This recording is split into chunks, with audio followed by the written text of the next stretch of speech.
क्या हो अगर आपको सुबह सुबह बीच पर एक विशालकाय बॉडी मिले तो? चलिए देखते हैं। आज हम एक्सप्लेन करने वाले हैं एक अमेरिकन एडल्ट एनिमेटेड एंथोलॉजी के एपिसोड को, love, death and robots, the ड्राउन्ड giant. Episode के शुरू में ही 3 साइंटिस्ट बीच पर आते हैं, जिनमें से एक का नाम होता है स्टीवन, जो मरे हुए जायंट को देखने आया था। जबकि एक दिन पहले समुद्र में एक बहुत बड़ा तूफान आया था, जो इस जायंट की डेड बॉडी को किनारे पर ले आया। सुबह लोकल मछुआरों ने अधिकारियों को इसके बारे में खबर दी।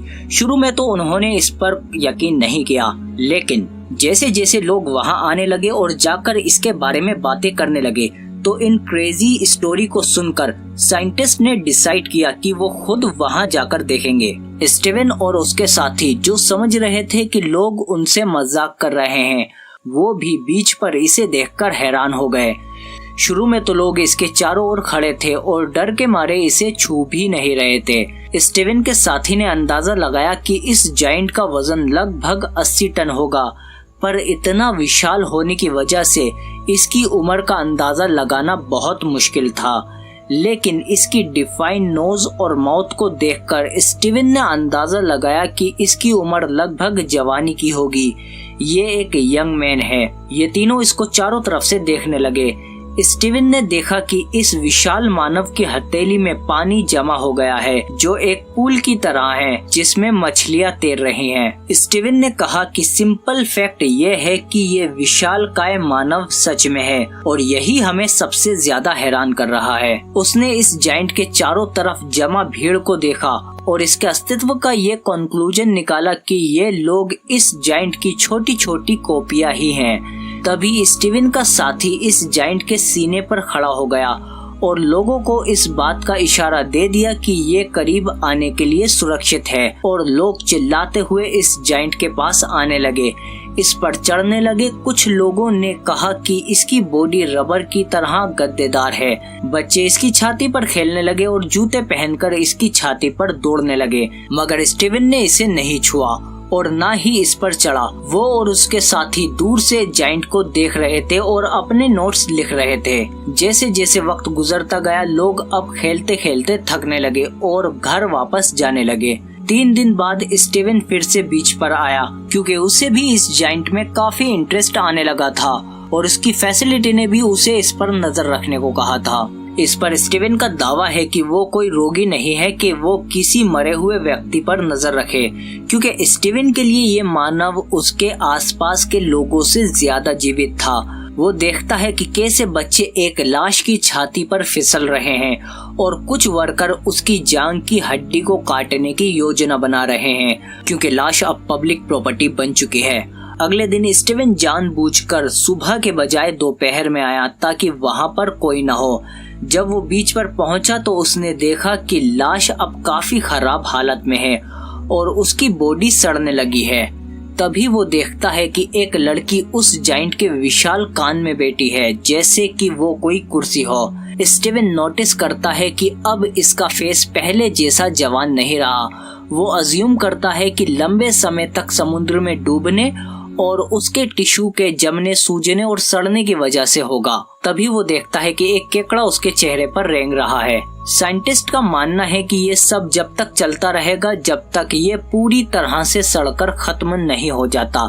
स्टीवन आखिरकार हिम्मत करके लाश पर पैर रखता है और वो ऊपर आकर देखता है कि किसी ने जायंट के चेस्ट पर एक रेत का किला बना रखा है। फिर हमें उसका दूसरा हाथ दिखता है, जो पहले ही आधा खत्म हो चुका है, और जो बचा है उसे लोग ले गए। अब इस जायंट की आंखें धुंधली हो चुकी हैं, जिसकी वजह से ये भंवर की तरह लग रही हैं। स्टीवन उसकी आंख में देखता है, ये कहते हुए कि इसकी पीड़ा उस आइसोलेशन से कम है जिसका वो सामना कर रहे हैं। अगली बार जब स्टीवन आता है तो वो देखता है कि जायंट के दोनों हाथ और एक टांग गल चुकी है और उन्हें काट लिया गया है।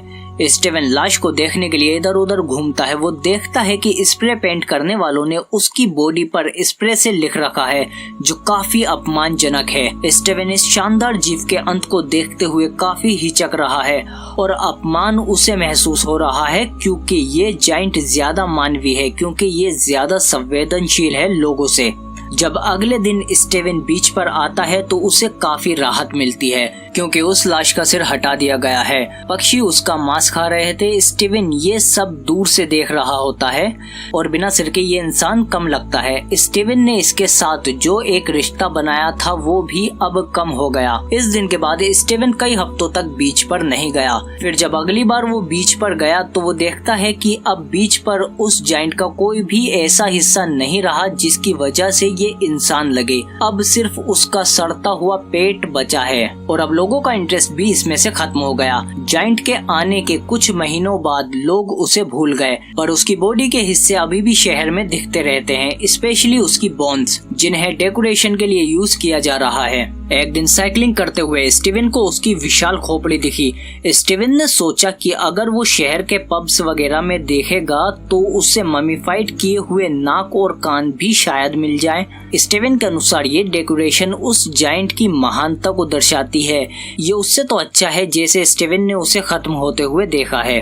स्टीवन को उसके जेनाइटल्स यानी प्राइवेट पार्ट भी देखने को मिल जाते हैं एक सर्कस के म्यूजियम में, जिन्हें एक पूरे टेंट में रखा हुआ है। लेकिन दुख की बात यह है कि उन पर वेल का लेबल लगा रखा है जो गलत है। साइंटिस्ट कहता है कि जिन लोगों ने उसे देखा उन्हें वो हमेशा एक समुद्री मॉन्स्टर की तरह याद रहेगा, मगर उसके लिए वो जायंट अभी भी जिंदा है। वो अक्सर उसके जिंदा होने के सपने देखता है। वो अपने सपने में देखता है कि वो जायंट शहर में जाकर अपने सारे टुकड़ों को इकट्ठा करता है समुद्र में वापस जाने के लिए। ये एपिसोड काफी छोटा था लेकिन इसमें काफी डीप मीनिंग है हर एक सीन में, मानो जैसे स्टीवन ही वो जायंट हो। स्टीवन उस मरे हुए जायंट के दर्द को महसूस कर पा रहा था जो वहां पर कोई और नहीं कर पा रहा था। इसीलिए कुछ फैंस का ये भी मानना है कि स्टीवन ही वो जायंट था, मानो जैसे वो जायंट स्टीवन से बात करने की कोशिश कर रहा हो। पूरी स्टोरी में स्टीवन यही सोचता रहा कि इंसानियत के क्या मायने हैं और क्या हमने इंसानियत खो दी है, और ये भी एक इंसान ही था हमारी तरह, और बल्कि हमसे ज्यादा। हम सबको एक दिन इस दुनिया से जाना है, पर क्या हम अपना अंत ऐसे स्वीकार करेंगे? तो पूरे एपिसोड में हमें ये नहीं बताया गया कि ये जायंट कौन है, कहां से आया, बल्कि जायंट को लेकर स्टीवन और दूसरे लोगों की क्या फीलिंग्स है इस पर ही फोकस किया गया है। और तुम बताओ अपनी फीलिंग्स के बारे में कमेंट करके। और अगर आज की दुनिया में ऐसे किसी को बड़ा करके छोड़ दिया जाए या फिर कहीं से ऐसा विशाल मानव आ जाए मरा हुआ, तो क्या सिनेरियो होंगे, प्लीज कमेंट डाउन बिलो। और अगर आपको वीडियो अच्छा लगा तो प्लीज लाइक करो इसे और अपनी फीलिंग्स के साथ सब्सक्राइब करो हमारे चैनल को, बेल आइकन दबा के नोटिफिकेशन ऑल पे भी क्लिक करो ताकि और भी अच्छी अच्छी वीडियो मिलते रहे तुमको। और अगर आप फ्री हो तो एंड स्क्रीन में कुछ वीडियो आपके लिए ये